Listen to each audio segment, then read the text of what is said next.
buenas tardes a todos. Bienvenidos al otro lado de la pandemia con estas temperaturas súper altas, con este calor, pero estamos aquí para seguir hablando de todo lo que nos deja este otro lado de la pandemia, con distintas temáticas, hoy con la vacunación en primera escena, pero también con mucho debate que se sigue o sigue sucediendo en torno a la vacunación. Pero antes de saludar, porque hoy tenemos muchos invitados, tenemos al doctor Eduardo López, que siempre nos acompaña para entender toda esta realidad sanitaria. Doctor, buenas tardes. Hola Sole, ¿cómo estás? Buenas tardes. Bueno, buenas tardes a nuestros invitados de hoy. Y bueno, acá nuevamente con una semana con muchas novedades, con una semana con algunas informaciones que hablan de un número de casos en aumento en algunos lugares de la Argentina, en algunas provincias, con una mirada un poco atenta a lo que está pasando al final, la hora de este mes y el inicio del mes de noviembre.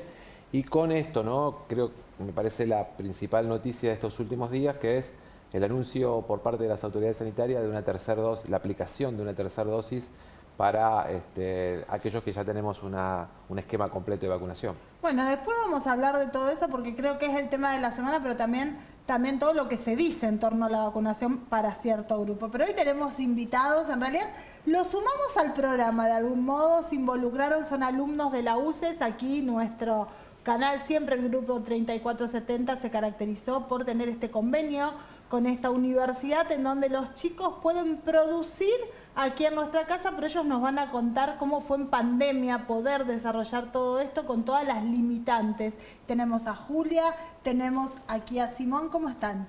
Buenas, ¿cómo están? Bien. Bueno, qué contar del programa.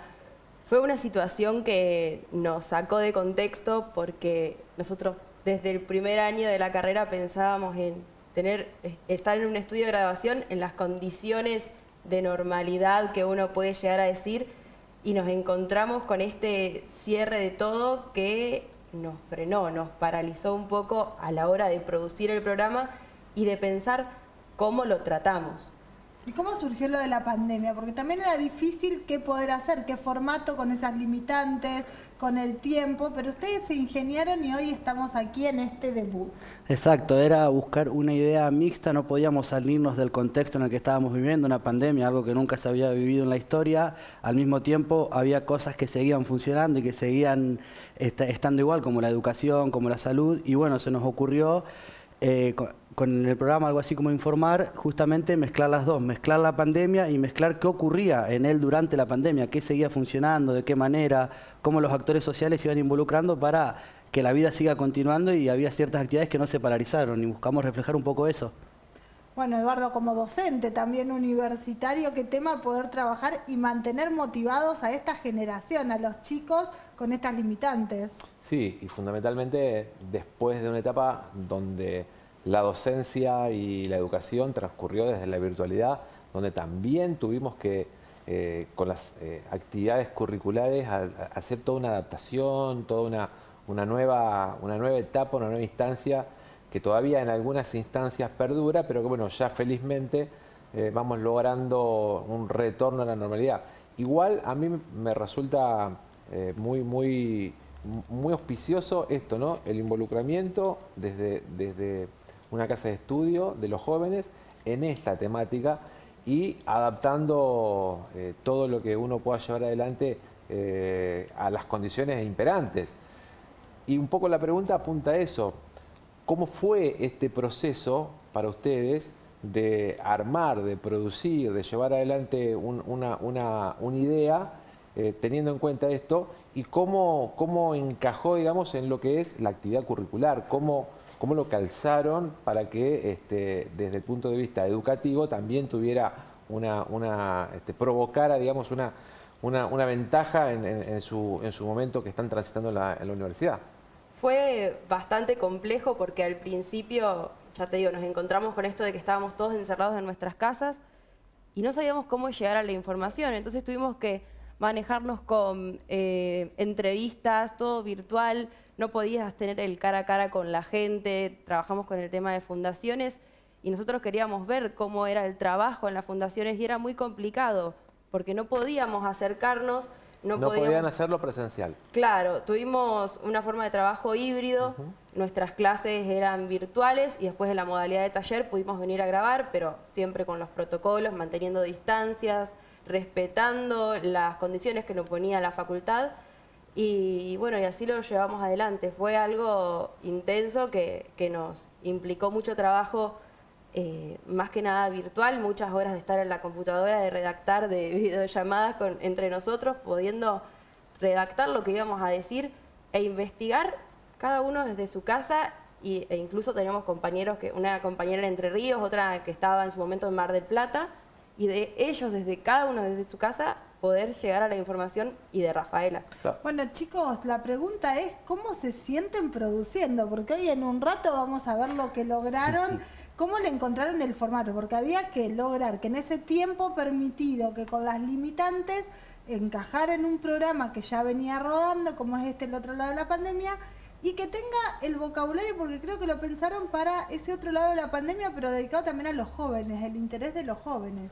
Sí, tratamos de no perder el foco, fue muy importante el trabajo en grupo, el trabajo colaborativo, el sumar entre todos los aportes de cada uno y escuchar las ideas de todos para así enriquecerlo y llegar a grabar con una idea bien definida, ya sabiendo qué queríamos, cuál iba a ser el mensaje.